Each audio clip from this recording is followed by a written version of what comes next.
النهاردة الحلقة هتبقى مختلفة شوية. مش هنخش بيت حد ولا هنعمل رينوفيشن. النهاردة الحلقة عن الكريسماس ديكور.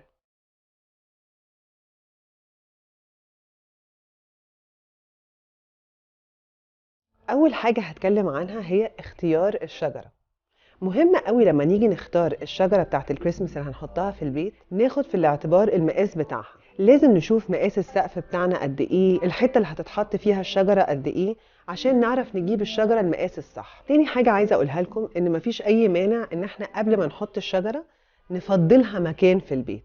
يعني ممكن نشيل كنبة من مكانها، وبتبقى فرصة حلوة كمان ان احنا نغير في اللاي اوت بتاع البيت. اول حاجة هنعملها اول ما نجيب الشجرة ان احنا نفتح كل الافرع بتاعتها. الستاب دي مهمة جدا لان هي دي اللي بتدي الشكل الفل في الاخر. بعد ما نحط الشجرة ونقرر مكانها فين، اول حاجة لازم نعملها ان احنا نحط الانوار. وقبل ما نحط الانوار لازم نتأكد ان هما بيشتغلوا، لان لو احنا حطيناهم وبعدين حطيناها في الكوبس واكتشفنا ان هي ما بتشتغلش بيبقى صعب قوي ان احنا نشيلهم في الاخر. كتير قوي ناس لما تيجي تحط النور بتحطه بالعرض وبتلف دايرة حوالين الشجرة، بس الأحسن واللي بيوفر معانا أمتار هو إن احنا نحطها بالطول. بعد ما بنحط الأنوار مهم قوي إن احنا نبص على الديكور الموجود عندنا. أول حاجة نشوف إيه الألوان وإيه المقاسات بتاعة الأورنمنتس اللي عندنا وننظمهم حسب اللون وحسب المقاس. نحط الحاجات الكبيرة لوحدها وكل لون لوحده، وبالكتير قوي هنختار لونين أو 3 هنستخدمهم في ديكور الكريسماس في البيت كله. يعني بنختار مثلا يا إما أحمر وأخضر، يا إما ذهبي وفضي، وممكن نزود كمان لون، بس اكتر من كده ما بيبقاش حلو. حاجه من اهم الحاجات برضو اللي بتدي الشجره شكل حلو قوي هو الفيلرز. يعني ايه فيلرز؟ الفيلرز اللي بنزودهم جوه الشجره، مش في حتت بتكون فاضيه في الشجره فبنزودها. بتاعت الشفايف. معقول؟ وناس كتيرة قوي بتشوف شجر شكله حلو ما بتعرفش انه السبب ان هو محطوط فيه فيلرز. الفيلرز دول بيبقوا عبارة عن ايه؟ ورد صناعي، بوتوكس.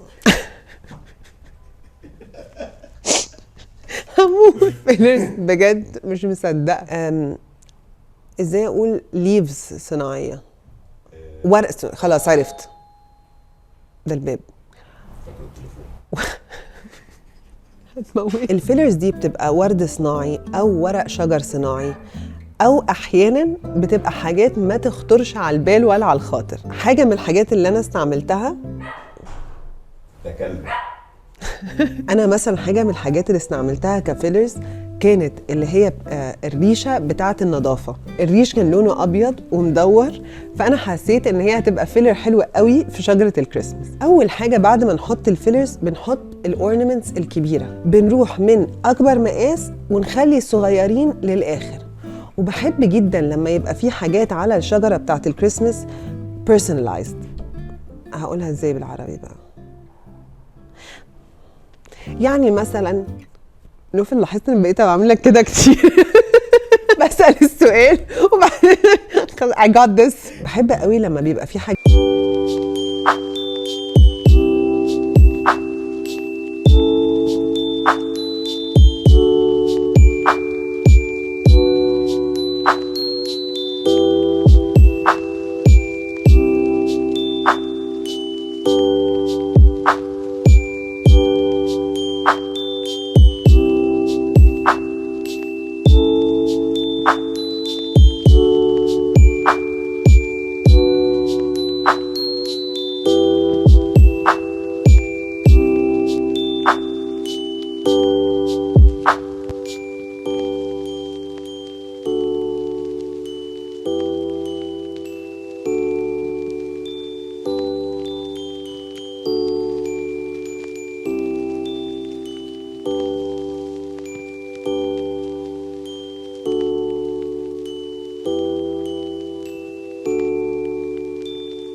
صور الفوم دي ممكن نلاقيها في اي مكتبة.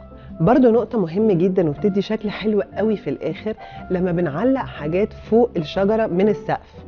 والحقيقة ناس كتيرة قوي بتخاف من الموضوع ده عشان ممكن يعلم في السقف، انما اقدر اقول لكم بمسدس شمع ممكن نعمل حاجات كتير جدا. زي مثلا هنا انا علقت شعر صيد عليه كور قطن وادت شكل جميل جدا كأنه في تلج نازل على شجر الكريسماس. برضو حاجة عايزة اقولها لكم ان احنا ما نختصرش ديكور الكريسماس على الشجرة بس. حلو قوي لما احنا نزين كل البيت في الليفينج روم وفي المدخل، حاجات بسيطة قوي بتعمل شكل مختلف في البيت. يعني ان احنا ممكن نغير الكوشنز بتاعة الليفينج روم، الكوفي تيبل اللي عندنا نحط عليها حاجات، ومش شرط ان احنا نجيب حاجات مخصوص عشانها.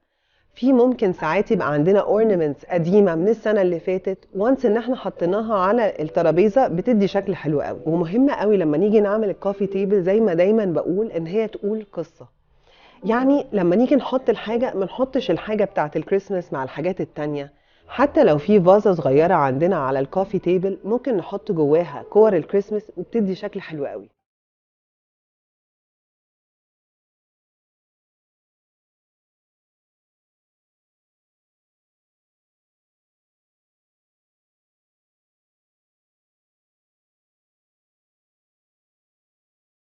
اخر حاجة عايزة اقولها لكم، اهم حاجة واحنا بنعمل ديكور الكريسماس ان احنا we enjoy it. يعني الحاجة دي مفروض نعملها مع بعض كأسرة، نجيب الولاد نشاركهم معانا وتبقى حاجة حلوة، ما يبقاش البريشر ان احنا عايزين نطلع حاجة شبه اللي احنا بنشوفها اونلاين.